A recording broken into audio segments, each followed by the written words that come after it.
Kumaripas ang takbo. Binugbog ko, oo naman.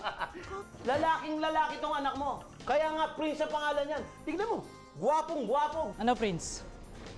Papalag ka ba? Mga tol! Pinsan! Hindi yan talo. Kaibigan ko to. Alam mo ikaw, ano bang pumasok sa kukote mo, ha? Pumunta ka na sa bahay nang walang pasabi, tapos nagdala ka pa ng bulaklak. Gusto ko manligaw sa'yo. Ano? Napapraning ka na ba?